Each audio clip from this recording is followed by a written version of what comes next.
Hey, good afternoon, everybody. Welcome to this CertiKit webinar on ISO internal audit options. I'm Ken Holmes, and I hope the weather is better where you are than it is in this rainy Derbyshire afternoon. Okay, let's get on to the subject then of ISO internal audit options. If I can tell you a little bit firstly about CertiKit very quickly, we're a supplier of compliance toolkits for toolkits like, standards like ISO 9001, 27001, 14001, the usual ISO management system standards. We were founded in 2010, so we're going about 13 years, and we're very much an international company. And we've helped about 4,000 customers globally. So we deal with ISO standards and also regulations such as the GDPR and UK data protection and so on. Okay, so in terms of myself, I think the most important thing on this slide really is the fact that we've been running a certified management system for quite a few years now, since 2015.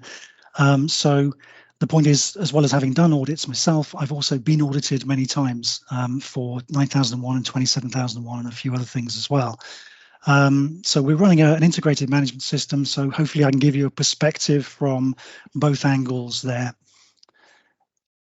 Okay, so in terms of what we're going to cover today, firstly, we're going to cover the audit requirements of the ISO standards. So in terms of what exactly does it say in the ISO standards about internal auditing. Then we'll move on to what actually makes a good internal audit. What are the attributes and the features of doing a good job of an internal audit, and indeed the whole internal audit program. We'll then talk about the options in terms of meeting the requirements, particularly in terms of resourcing the internal auditing side of things. So whether you use an in-house resource or an external resource. And then lastly, we'll look at audit approaches after certification, because they can be quite different. After you've achieved certification, you have the freedom to take a different approach to internal auditing. So there's a number of different ways of approaching that. So we'll cover some of those. Let's talk a bit about the audit requirements of the ISO standards and in terms of what they actually say. Before we do this, I just want to cover off some definitions of types of audits, because there are quite a few different terms that are bandied around. So we're going to cover a first party, a second party, and a third party audit, just to make sure that we're clear on this. So a first party audit is basically when you do some auditing within your own organization. So it's really an internal looking audit that is intended to assess the efficiency of your own processes. So that's first party. A second party audit would occur if somebody external to your organization were to come and audit you. So it could be a supplier, it could be a customer. If you're a supplier to a customer, then often this is a case that a customer might reserve the right to audit their suppliers. And often those sort of audits are against proprietary requirements. They have defined exactly what they're looking for, so their list of requirements will be particular to them. And last is the third party audit, which is where an independent body such as a certification body, BSI, LRQA, etc., will assess you for a certificate effectively, and that's usually against a recognized standard like 9001, 27001. So what we're dealing with today is very much the first party audit. So this is internal auditing. This is where you're auditing yourself internally. Okay, so let's look at the audit requirements of the ISO standards. It's a common requirement of the main ISO management system standards. So what we're about to say really applies to the set of management system standards such as 9001, 914, 45, 50,000, 27,001, 22301, all of the ones that have got the Annex SL format. So if you're not familiar with the Annex SL format, it basically means that over the last quite a few years now, ISO has been going through a process of standardizing the wording within their management system standards. So whereas there used to be quite a lot of variation in the way that things were worded, even if the requirements were pretty much the same, they were put differently, and it became quite difficult to implement more than one standard. And ISO wanted to make it much easier to have an integrated management system, and hence what they've done over the years is define this Annex SL. The SL bit, Annex SL, comes from the fact that this is an annex to an ISO strategy document. It's been called a number of different things over time. High level structure is another one that's also come up, and Annex L at one point as well. So basically what it means is that the wording we're going to look at, although it's sort of generic in terms of these slides, it would apply to any of those standards because the wording will be very similar. Slight differences, but generally very similar. So the requirements are identified in clause 9.2 internal audit, which because of the Annex SL format, I can say with certainty that in each of these standards, it is clause 9.2 internal audit. And there are two parts to that. So there are two subclauses. 9.2.1 requires internal audits to be carried out. So this is basically saying you must do some auditing. And then the detail is in clause 9.2.2, which goes into quite a bit more detail about exactly what we need to do. So let's look at these clauses individually. So clause 9.2.1, the organisation shall conduct internal audits at planned intervals to provide management information. So one of the things that stands out with this is the term planned intervals. So in terms of your internal audit program, what it doesn't say is every 3 months. It doesn't say annually. It doesn't say, every 6 months. There's no time scale that is specified within these standards. It's really about planned intervals. So you can decide within some parameters how often you decide to do internal auditing, and your audit program is really, despite the fact that we're going to go through some fairly specific requirements, it's really up to you how you approach it. And in terms of frequency and timing, there are various views from different certification bodies in terms of how often things should be done. But in essence, you need to be going through your management system, all of the requirements of the particular standard every 3 years. Whether you leave it that long is really up to you. So in some of these standards, particularly where you get some of the technical standards where they change quite regularly, you probably want to be auditing parts of the management system more often than that. So it's really up to you as to how long you leave it, as long as you have a program, which we'll come on to slightly later. So we're really auditing in order to make sure that the management system conforms to, number one, the organization's own requirements for its management system. So you will have put a lot of work into defining your interested parties and the requirements of these interested parties and really what the management system is supposed to deliver to those interested parties. So as well as part 2 of this, which is the requirements of the documents of the standard, you're also really doing your internal audits to make sure that the management system is doing what it's supposed to be doing for your particular organization. So it's not just about compliance to the standard, it's also about, is it delivering what you need it to deliver? That's quite an important point. And also you're looking to make sure that it is effectively implemented and maintained. So are you doing a good job of running your management system? Do you have procedures? Are those procedures being followed? And is everything running as it should?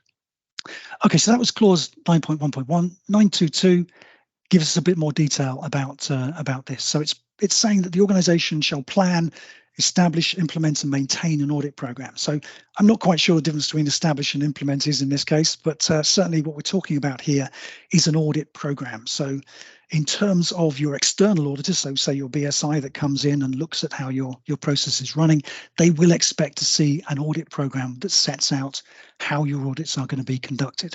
And that audit program should include details about how often you're going to do audits, the breakdown of the audits, what methods you're going to do, who's going to do them, and things like reporting. So these are quite key things that you must have in your audit program. So you also need to consider the importance of the processes concerned and the results of previous audits. So this is relevant when we come on to talk about different approaches to doing internal auditing. So what we're really saying here is that you will have some business processes within your organization that are more important than others. So if you're, for example, providing critical services in a healthcare situation, it may be literally a case of life and death, whether your process is working correctly. So obviously that's a very important process. You're going to put more effort into doing internal audit in those areas. And the other side of this is results of previous audits as well. So if you've previously done an audit and you found that a particular process or department or area is not implementing things as they should, then you're probably going to want to return to that area more frequently or more quicker, effectively, to make sure that they've cleaned their acts up. So this is some of the important aspects of the requirements. It also says the organisation shall define the criteria and scope. So in terms of what each audit is actually going to cover. Select auditors and conduct audits that ensure objectivity and impartiality. So this is an important one when we come to choosing who's going to actually carry out your audits. So what they're looking for here is objectivity, so that the person that's doing the audit can't be involved in the running of the management system, and they can't be integral to how it does. They can't be marking their own homework effectively, and they need to be impartial. So in a similar way, they need to be outside of the loop effectively of the management system in order to be able to look into that and reach objective conclusions about the effectiveness of your management system. And they need to ensure that the results of the audits are reported to relevant management. So the message needs to get there to relevant management, and action needs to be taken as a result of the internal audits. And lastly, documented information shall be available as evidence of the audit program and the results. So often this is going to be an audit report. It doesn't have to be an audit report, and the results of audits can be available in various forms of documented information. Hence the reason why ISO has done away with the old documents and records and come up with this term documented information. So some of it could be in a system, it could be in various forms, but certainly there has to be evidence that the audit was carried out according to the program and the results, and that the results have been taken account of, and that continual improvement is basically being triggered and driven by the internal audit program. Okay, and often a way of doing this is using a clause-based audit. So this is where you basically go through the clauses of the standard. So starting often with clause 4, context, and working your way through the clauses and auditing the management system according to that. It's probably the simplest way of doing an audit, and it's commonly the way that external certification bodies do your certification audit. So you'll be aware of the way that they work on this. It's by no means the only way of conducting an audit. But it's often the place that people start. So particularly before certification, you want to be sure that you've covered off all of the clauses. And if we're talking about 27001, you want to be able to make sure that you've addressed all of the applicable controls in Annex A as well. So, you know, this is an obvious way of initially starting it, but it's something that you can then develop into a more nuanced audit program, possibly after certification or before, if you're feeling ready to start doing that. So in terms of a clause-based audit, the audit program would look something like as on the slide there. So you'd have the clause there, the title of the audit, who's being audited, the date you're going to do it, who's going to carry out the audit, and whether it's been done or not, and then a reference to the report that shows the conclusions of that particular audit. A quick note on that, Ken. Yeah. For those listening, you do actually have to carry out an internal audit, or have done at least one internal audit before your certification, because it is a requirement of the standard, and if you haven't carried one out, that will be a non-conformity. You also need to do an audit prior to your management review meeting, because that is an input requirement of the management review meeting, and again you need to do one of those before certification. So just keep that in mind. It can be a limited internal audit, as Ken was saying. It doesn't have to be in depth, but you have to show that you've at least conducted one internal audit, or a second party on your behalf has conducted that audit. It's an interesting point. I mean, I've heard different things from different certification bodies on this, in that some certification bodies will tell you that you must have audited the entire management system before you go for your stage 2 certification audit, whereas I've not heard that from some others. So it is a question that you should ask your certification body once you've chosen them, to sort of say, well, in terms of internal auditing, how far do I need to have got for my stage 2? Is it acceptable to have an audit program that I'm part the way through, it's all scheduled, and you can see that the program is in place and working effectively, or do I need to have actually done a complete audit of all of the management system prior to the stage 2? So it's a point that does seem to vary to some extent. Okay, thanks, Ted. Okay, so we're going to do another quick survey. Okay, so hopefully you should see this. So the question here is, how are you planning to meet the requirements for internal auditing for the ISO standard you are certifying to? So 4 options. The first one is whether you're using an in-house auditor who is already trained. So you're in the fortunate situation where You maybe have an audit department and you have a group of people who are experienced auditors, already know the standard that you're going for perhaps, and are raring to go to start an internal audit program for the standard that you're implementing. So if you're in that situation, then please vote for that. It could be that you're planning to use an in-house auditor who still needs to be trained. So you've identified somebody within your organization that would make a good auditor, but they haven't been through the training courses yet, and they need to sort of gather a bit of experience. And it's really a development situation for someone that you've already employ. Or you could be use an external auditor, so someone that you already know, you've chosen your external auditor, and you've communicated with them already and they're ready to go. Or it could be that you're planning to use an external auditor, but you haven't yet decided exactly who you're going to use. So if you could choose one of those options, that would be fantastic. Okay, fantastic. Thank you for that. All right, so let's now go on and we'll talk about what makes a good internal audit. So these are sort of my opinions really about what a good internal audit looks like. And it's really in these areas. So first we're going to look at the auditor skills. So what does the auditor need to be able to do? Planning of the audits, the actual audit day itself, reporting from the audit, and then a bit of follow-up of the audit after you've carried it out. Okay, so okay, so in terms of auditor skills, so really you're looking for someone or multiple people, it could be, who have firstly a knowledge of the standards. So if you're going for certification to ISO 9001, then you'd want them to be familiar with the wording and the structure and so on of 9001. Can get quite detailed. Obviously, when you get into things like 27001, you've obviously got the Annex A controls as well. When you get into sort of 14001, then obviously there's more sort of technical hazard-related considerations there as well. You also need someone that's ideally experienced in carrying out an audit. So they've been through the audit process before, they're familiar with what happens and things to look out for and so on.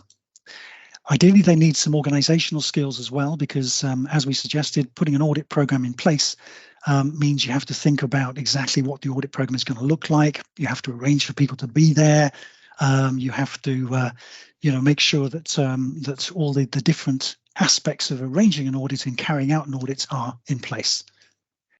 They're also going to need some interpersonal skills, so to be able to ask the right questions, to come across as helpful but questioning, and to not cause too much conflict within the audit, which can be done if it's not done well. So interpersonal skills and ability to ask the right questions and conduct themselves in the right way is important as well. They also need to be able to write a good report. So obviously this is the main output from the audit, and it's the main thing that gets a lot of attention, and certainly it's the thing that the external certification auditor will want to see, and it's the main vehicle for communication of the results of the audit. And they may also need some technical knowledge. So particularly when you get into, say, standards like 14001 for environmental, it can get quite technical in terms of materials and chemicals and so on. And also in some of the IT related or more technical standards like 27001, maybe ISO 20000, which is the IT service management standard, then it may be that you need an auditor that is familiar with the technical aspects that are under audit, so they can understand the terminology that's involved, and they can ask the right questions and can not have the wool pulled over their eyes, basically, by someone that would want to do that. So these are all skills that an auditor would like to have. They don't necessarily need to be in one person. And certainly in the past, we've used multiple internal auditors where we've had one person that is familiar with management systems and has done a good job of auditing the more process-based aspects of our management system. And then we've had somebody else that's been more technical, that is focused on, let's say, for 27001, the Annex A controls. So you can adopt the kind of blended approach in terms of use of resources. Okay, so in terms of audit planning for what makes a good audit, firstly, you've got to have an audit program in place. So as I mentioned before, it's really something that at a high level sets out what audits you're going to do, who's going to be audited, the areas they're going to cover, the scope, who's going to carry them out, and various other aspects of making sure you've got an approach in place that you can then say to everybody. You can manage the program, you can set expectations, and you can organize people to be in the right place at the right time in advance, and set calendar entries and so on for your audit program. So you need a strong view of exactly what approach you're going to take and when those audits are going to happen. So you also need to, for particular audits, you need to define the scope of the audit. So it could be, if we're doing a sort of clause-based audit, it could be you're saying that we're going to cover clauses 4 to 6, for example. So it's important that the person being audited knows exactly what they're going to be audited about, so they can do a little bit of preparation and make sure that the right people are involved. So the scope is important. And also the timing. So when you're arranging a particular audit, it can be difficult to estimate how long it takes to cover a particular area, particularly if you've not done it before. So it is an important area because obviously if you get the timing wrong, then you may not cover all the areas that you wanted to cover. People's time is valuable, so it's important to have a good estimate of how long a particular area would take, and then, as we'll come on to later, keep to that timing. You also need to make sure that you're talking to the right people as well. So there's nothing worse than in an internal audit to ask a question and have somebody say, "Oh, that's not my area. You need to be talking to somebody in a different department." So having a good knowledge of the organisation and making sure that the people that are in the audit are the right people that can answer the questions and know where the evidence and the documentation is, then that's important too. Preparation also, so it could be that you want someone to send you some documentation prior to the audit, so you can have a read of that, so that you're starting from a running start with the actual discussion. It could obviously be a case of that the audit is not on site, it's a remote audit. So again, you need some preparation there and coordination to make sure that you're not on Teams and the other guy's on Zoom, and that all the logistical things are arranged. And well, logistics. Okay, so this could include things like booking a room if you're going to do a physical audit. As I say, it could involve possibly a bit of awareness and familiarity with online tools. So if you are using Teams, then making sure that the people involved are familiar with how to share their screen and various other things that are going to make the audit go a bit easier. So there's a bit of planning that needs to be done, not only for the audit program as a whole, but also for the specific audits that you carry out each time. So what makes a good audit on the actual audit day? So firstly, facilities and logistics. I mentioned these before. So if it's an on-site audit, it's really sort of turning up and making sure that the room is actually available and that the facilities are available, such as, say, you might need a projector or a big screen or some other way of demonstrating documentation and showing evidence as part of the audit. So making sure all those things are in place and all the things you were promised have actually happened. We can then carry on with the opening meeting, which is a very important meeting in terms of setting expectations and setting the ground rules for the audit, making sure that everybody that needs to be available for the audit is there. And that the timing is agreed and everybody has a clear understanding of what's going to be audited and how the audit's going to be carried out as well. So also making it clear that clear in terms of the timing. So as I mentioned before, you're going to have to estimate basically how long each section is going to take to audit. Things happen, people get delayed. Sometimes someone isn't available because something's happened in the business. So you may need to be prepared to be flexible, to swap things around a little bit, talk to one person when you were down to be talking to somebody else. But keeping to the timing is very important. So auditing generally is about sort of a combination of the depth of the audit and the length of time that you take. And it's really making sure that the depth of the audit that you do is going to mean that you can cover the areas you're supposed to cover in the time that you've got. So deep diving into one area to the detriment of another area where you don't cover anything at all because you've run out of time is not the way to go. So it's really making sure that the timing does work out and keeping track of that. You also need to be recording evidence as well. So as you're shown things as the internal auditor, you're taking a note of documents that have been shown and evidence in systems, for example. So it needs to be clear so that if someone needs to then look back at the evidence that you use to reach your conclusions further on, that can be reproducible. So if it's a policy that's been demonstrated, for example, you want to be recording the name of the policy, the version, and possibly the date of the policy as well. So we're clear in terms of where the conclusions came from.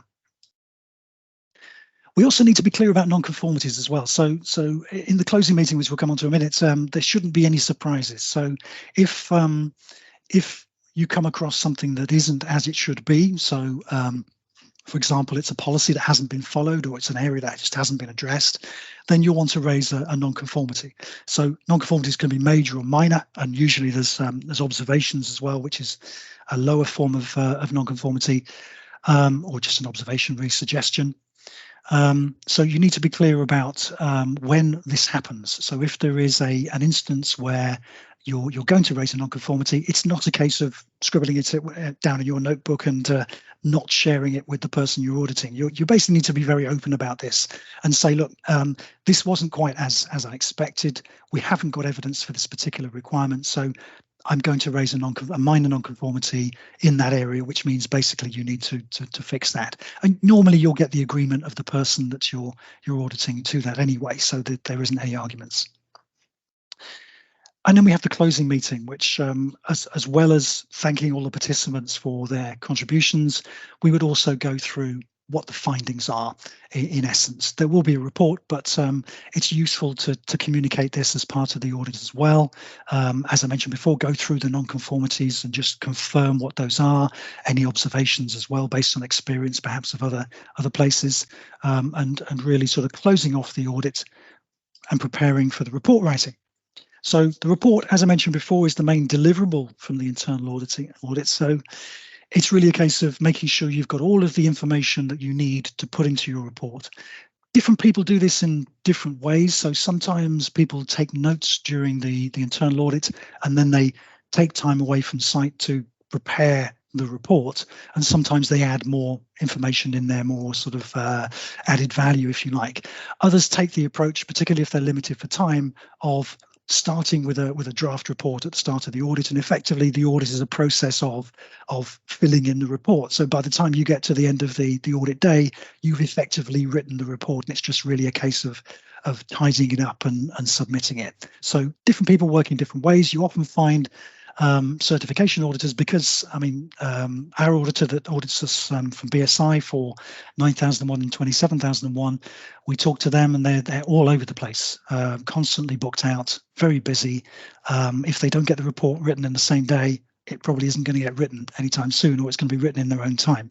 So it's important for them to keep to the timing of the audit and to make sure that the report is ready by the end of the day. But it depends your situation, how much time you have available. Top of that, Ken, what I would say is that within your closing meeting, as Ken said, you need to let the auditees know any non-conformities that you picked up during that meeting and confirm that they understand that. Don't put anything else in the audit that hasn't been mentioned in the end meeting. If you've mentioned three non-conformities and in the audit report there's 5, there's obviously some problem. So when you do your closing meeting, ensure that you state again, during this audit, I did find 2 non-conformities, both minor and 1 observation. We discussed that and we've agreed that. And in your report, there should be 2 NCs and 1 observation, and not 3 NCs and an observation. Okay, thanks, Ted. Okay, so let's talk about audit reporting, and in terms of what goes into the report. Firstly, we'd suggest there ought to be an executive summary, because people often don't have time to read the full report. So that really sort of sets out the main gist of what the report says. We need to make sure that the findings are concise and factual. So certainly if you're raising a non-conformity, it needs to be very specific in terms of which part of the standard are you raising a non-conformity against, and you're also including the evidence that you've reviewed as part of the report as well. So as I said before, it's so that someone can read the audit report and say, well, okay, you've come to that conclusion.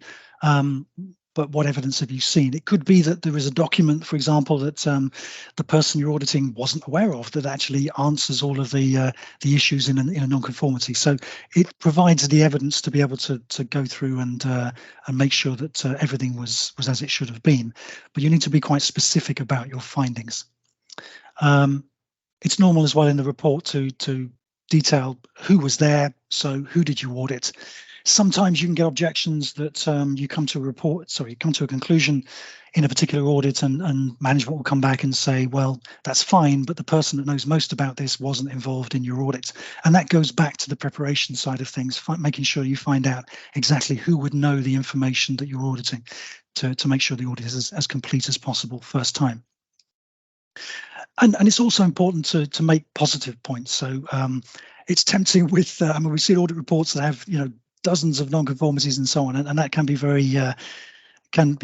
make the people involved very downhearted and so on. So it's important to stress positive things and basically say, well, generally everything was pretty good. You're doing a good job of these areas and so on.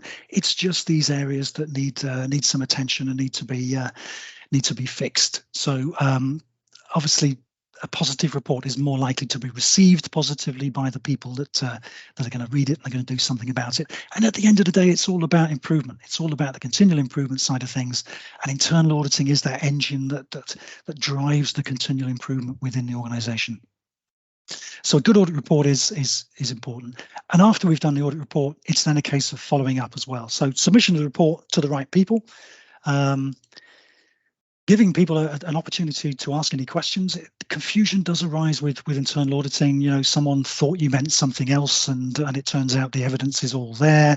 It could be that you've misunderstood what was being said.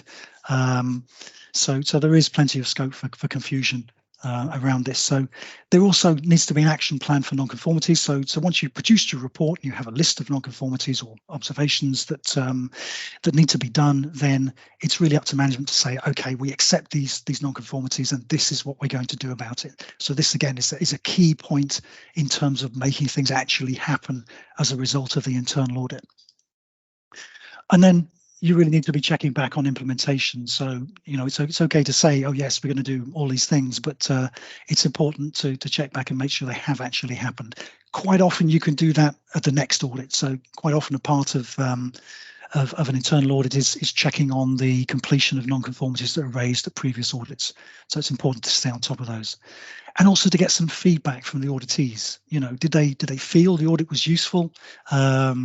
Did they feel threatened in any way? Is the tone of the audit okay? It's good to get that kind of feedback so that you can improve the internal auditing process as well as the rest of the organization.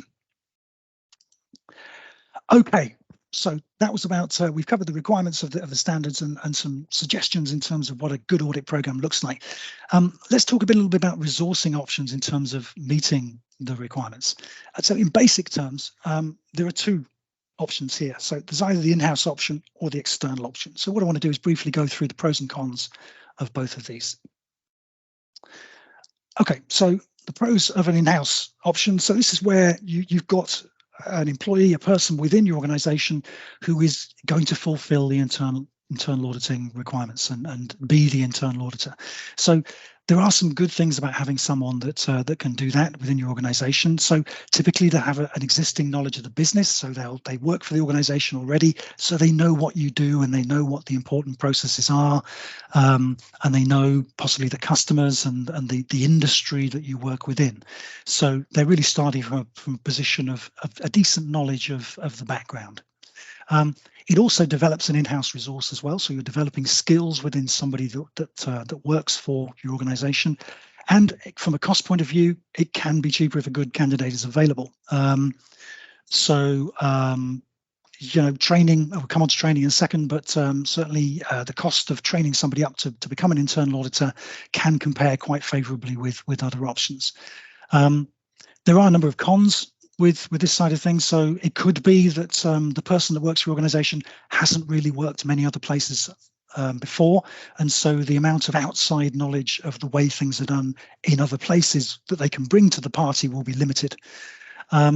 The cost of training has to be factored in, and there's also possibly the time to train as well. So particularly if you've already got an audit department, as I mentioned before, and you've got an experienced auditor that knows the standard, then you're off and running. There's no real problem there. But if you're in a situation where you have to identify someone that's going to fulfill this role, and then you have to train them up, then as well as the cost of putting on the training, there's also the delay possibly to your project. Unless you start this process early on, it could be that you have to wait until this person has been on the training courses and has really got their feet under the table to carry out the internal audits, and that could be a delay on a possible certification audit. And it could also be that it's unlikely that they're going to have this as their only job, because obviously internal audits isn't a full-time job generally, unless you're a very big organization. So it could be that they suffer from a little bit of lack of focus due to the fact that they have a day job as well. Similarly, if their day job is related to some of the aspects covered by the management system, then there could be a risk of impartiality as well, or non-impartiality happening there. So there are a few cons as well. The other con I suppose to mention is you could choose someone, train them up, they're doing a great job, and then they leave. So that does obviously happen. So you're taking the risk of developing somebody in-house, giving them skills they didn't have before. Those skills could be quite marketable elsewhere, and people's personal lives sort of change and circumstances. So that's also a risk. So that's in terms of the in-house. In terms of training, to train that person up, these are some example training courses. I got them from BSI. To give you an idea of the kind of cost of training and the sort of courses that you might want to go on. So say for ISO 27001, you could go on a 2-day internal audit course, which would meet the need effectively for someone to carry out the internal audit function, or you could go the whole hog and put them on a 5-day lead auditor course, which is more about sort of leading a team of auditors, and they will obviously in the extra 3 days they will pick up more information from that as well. So it's really up to you how you do that. And there are similar courses for the other standards as well, so 9001 and the others. So those are some of your options. Or the other option is to use an external resource. So this is somebody that comes in and it doesn't work for your organization and comes in and does your internal auditing for you. There are some pros for this. So firstly, they tend to come in with a wide auditing knowledge. So they've done a lot of auditing, and they've also done a lot of auditing of other places as well for the same standard. So they're able to sort of say, okay, I like the way you're doing it, but I've been to this organization last week and they're doing it this way, and you might want to consider that as an improvement. So they can bring quite a wealth of experience to the internal auditing process. They can also be quite quick. So as I said before, if you're in a situation where you would have to either wait for an internal resource to be trained up, it can be quicker to bring somebody in from the outside. I've put cost as a pro.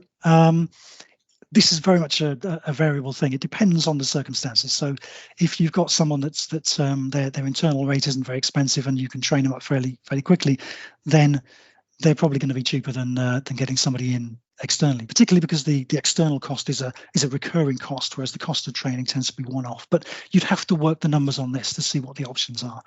And the other obvious pro for an external resource is they are impartial. They don't work for you. They're not involved in your management system, so they're not going to be have any problems of objectivity. But there are some cons. So it is a recurring cost, as I said. So you have to spend the same money sort of year after year to bring an external resource in to carry this out. They will also have limited knowledge of your business. I mean, it'll expand a little bit as if you get the same people to do it year after year. But certainly on day one, they're not going to know your business. So you're going to have to spend a little bit of time explaining some of the background and explaining exactly what your business does. And you may also have some issues with availability. So sometimes these resources and external companies are very busy. And so it's a good idea to if you're going to use this as an option, to try and get an idea as to how soon can they meet your timescales. So if you have a view of when you're going to go for your certification audit, you need to be working backwards and saying, well, okay, we probably need our internal audit around this time, and therefore approach the company you're going to use and say, can we have somebody at that time, and get your booking in as early as you can. Okay, so there are a few pros and cons with those two options. We shameless plug here, we do external option for internal auditing. So we do a 3-day clause-based audit effectively, which we call a pre-certification audit. So this is to cover off this situation I was talking about before, where the certification body wants you to have covered the whole management system prior to your stage 2. Okay, so we've covered what's in the standards, we've covered what makes a good internal audit and some of your resourcing options for meeting the requirements. Let's talk a little bit about audit approaches after certification. So once that magical day has passed and you've got your certificate on the wall, what do you do after that? Well, there's a number of different things you can do. So we could adopt the approach of the clause-based audit I mentioned before. Perfectly valid approach. It has the advantage of simplicity in many respects, so you can basically just go through the clauses, and particularly in a smaller company as well, it's often used. Pretty straightforward, perfectly valid. Another option is to audit particular business functions or departments. So you may choose the sales and marketing department, you may choose the IT department or a subset of the IT department, etc., and audit the particular things that they do as part of the internal audit function.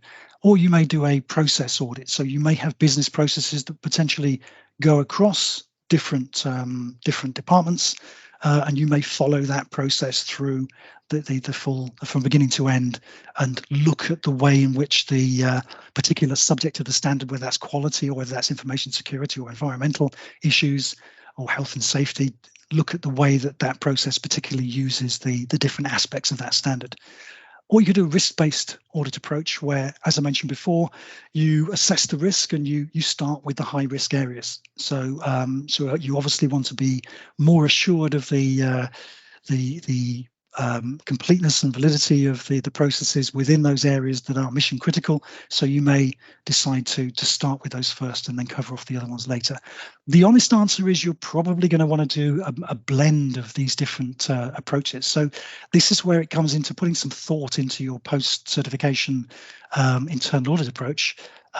You might want to adopt a risk-based approach to start off with that, but you may want to address particular processes that have the most risk. So at some stages you may want to do a clause-based audit as well, just to cover off some of the things that you've got left. One of the issues with this is that is kind of relating the internal audit process that you have back to the certification audits, because the certification auditor will typically do a clause-based audit. And we've had various discussions, and I've heard various discussions around this, where the certification bodies do a clause-based audit, and yet they're encouraging their customers and as far as internal auditing goes, to do a blended sort of process risk-based approach. So what you have to be careful of is if you adopt a number of different approaches, risk-based, process-based, etc., that you're still covering off each of the clauses within the standard, so that when the external auditor comes back and says, have you done an internal audit program that covers all of the clauses within this standard, you have some kind of matrix that says, well, yes, okay, we did these bits on that risk-based audit, we did these bits on that process audit, and so on.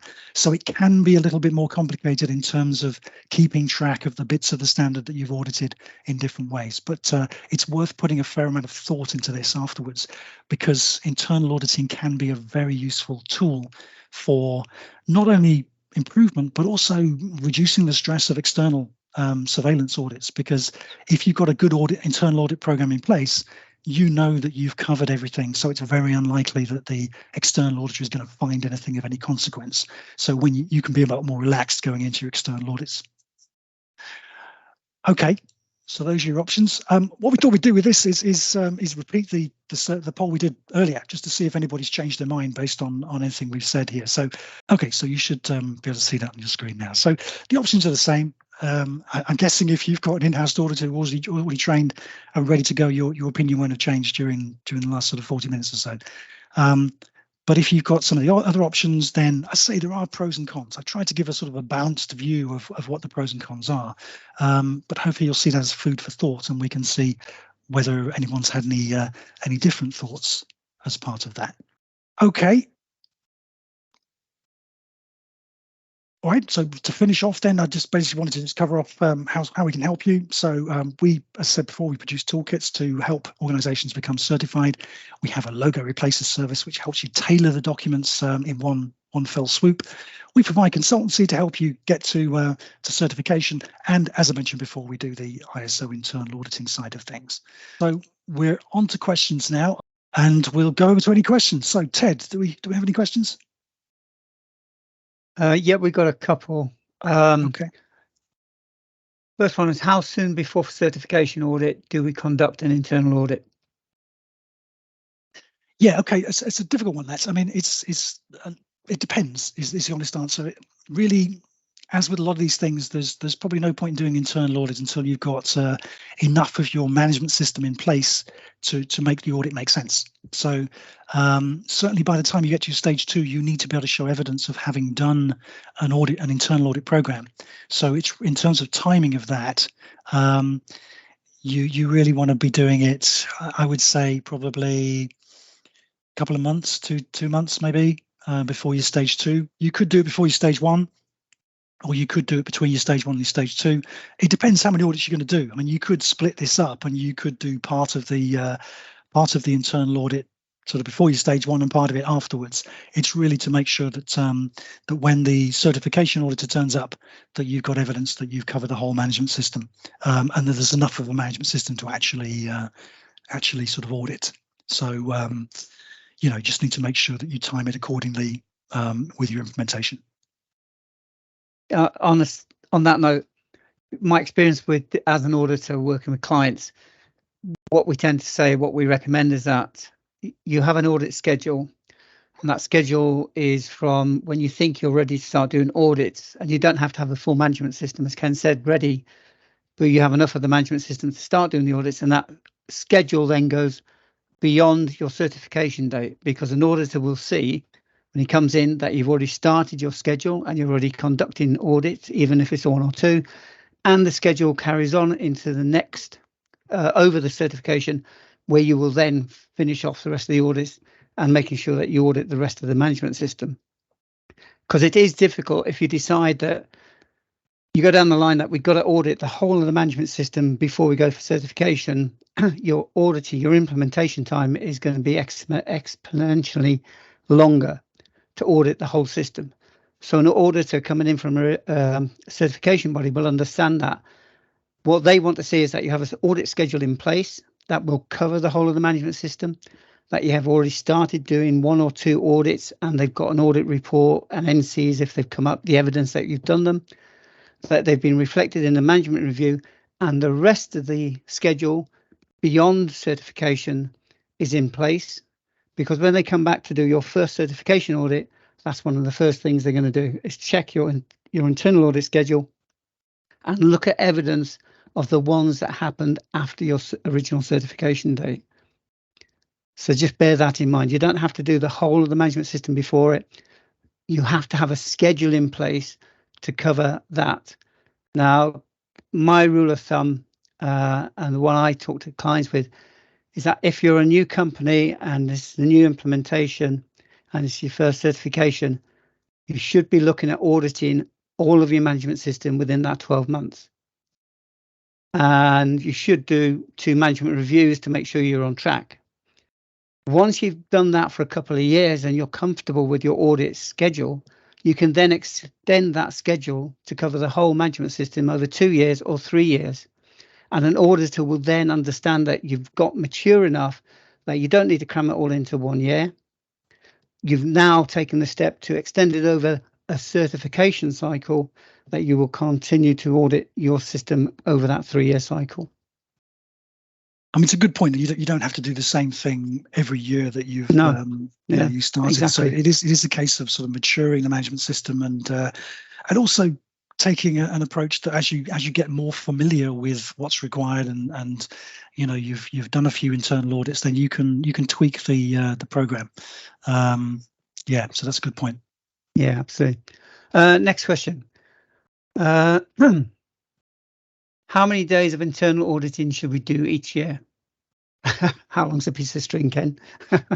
It is a little bit, yeah. I mean, it not only depends upon how big your organization is and so on, but also on what your approach to internal auditing is. I mean, some people quite rightly see internal auditing as a very useful tool. So they invest a lot of resources in terms of doing quite a lot of internal auditing, bearing in mind the fact that obviously it does tie people up, the people that are being audited, so you can't do too much of it. But at the same time, if you see it as a very useful way of driving continual improvement within your organization, then then you want to do more than less. So there's no specific number.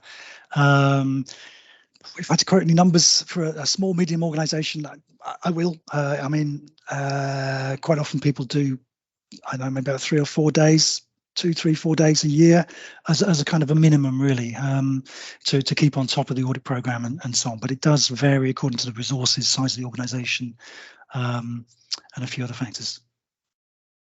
Okay, another question then. Can you explain the benefit of a pre-certification audit? Sure. I mean, the idea of the pre-certification audit is to give you peace of mind going into the certification audit that that everything's been covered. So a pre-certification audit is typically very similar to the stage 2 certification audit, in that you're covering most of the management system. So it's very. I've been through this myself when I've implemented, particularly the first time I implemented a management system. You find it very scary. I mean, you're not sure whether you've done everything. You're uncertain. You don't really understand the wording of the standard. You're not really sure what the auditor's going to ask you. You've never been audited before. All of these things sort of go together to make it a very stressful experience. So if you can go through that process initially with someone that where it's not certification that's at risk, but it's an internal audit, and can also sort of give you a bit of advice and everything else and so on. And that's a very useful precursor to your stage 2 and can reduce the stress levels again for you and your team, because when the certification stage 2 audit happens, it won't be the first time you've been audited. Yeah, it's true what Ken says. I mean, this seems to be one of our most popular audits that we do for our clients. And as somebody who's done this for clients, it's a chance to educate your clients as to what an audit is going to be like. It also, as Ken says, it gives them peace of mind that they have the right evidence to provide for a certification audit, that they understand the types of questions they're going to get asked, and the different way they're going to be asked, and the types of evidence that they may need to produce. And it does reduce that tension, like Ken says, for when you come to your certification audit. Yeah, it's really just about practice. If you've been through it before, it is, yeah. Like you say, it's you get asked the question, you're not really sure what evidence to present for that particular type of question because you've never done this before, and also you possibly don't know where that evidence is. So any opportunity you can get to go through that process. You could also have a mock audit yourselves within your organization. So not get somebody into a full audit, but just go through that process a little bit so that everybody starts to get familiar with the process of thinking about the question and thinking, well, how would I evidence that, and where is that evidence, and how can I demonstrate it to the auditor? So particularly if you've got a team that's never been through auditing before, then that's quite an important skill to have. Yeah, and just a quick one on that. One of the good things from a pre-cert is that it does catch any holes or any missing things that you can actually patch and put in place prior to your actual certification. I know that a colleague of mine has done a pre-cert for a company and picked up 3 or 4 majors and minors and a few observations, and when they came to certification they only had 1 minor.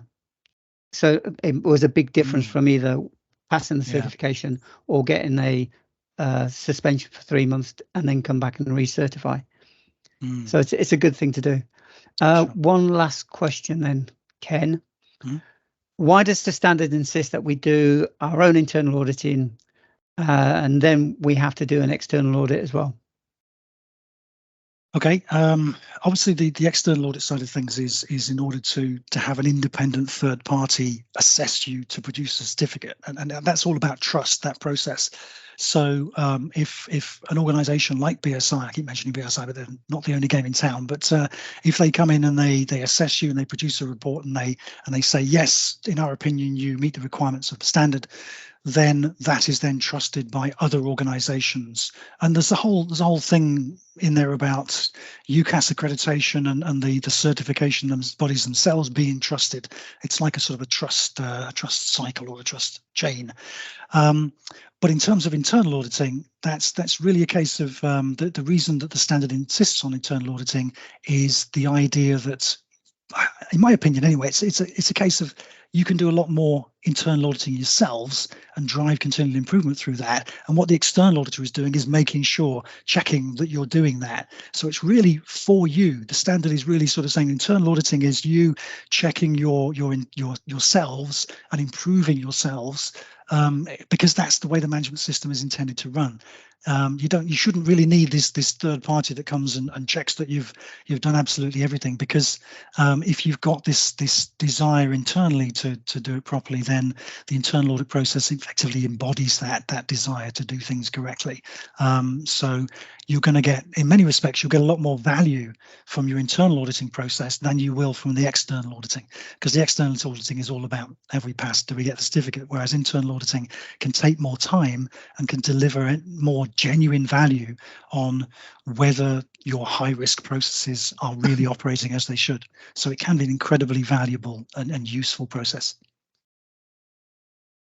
Okay, actually, Leanne's just come up with a good point.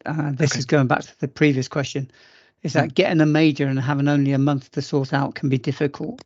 So having a pre-certification audit 6 to 8 weeks prior to your certification is a good idea. If you aren't happy enough, or you don't think that you've got everything in place, and you know there's going to be some things to be found. And my colleague has just messaged that fact the client that he audited had 2 or 3 majors and 30 minors, and they took 2 months or thereabouts to actually resolve those before going for a certification and getting that minor. Yeah. So allowing yourself enough time prior to certification is a key to this. Absolutely. Okay. That's it, Ken. Fantastic. All right. Well, thank you to everybody for attending today, and I hope what we've said has been reasonably useful. And if we can help in any way, then obviously please do get in touch.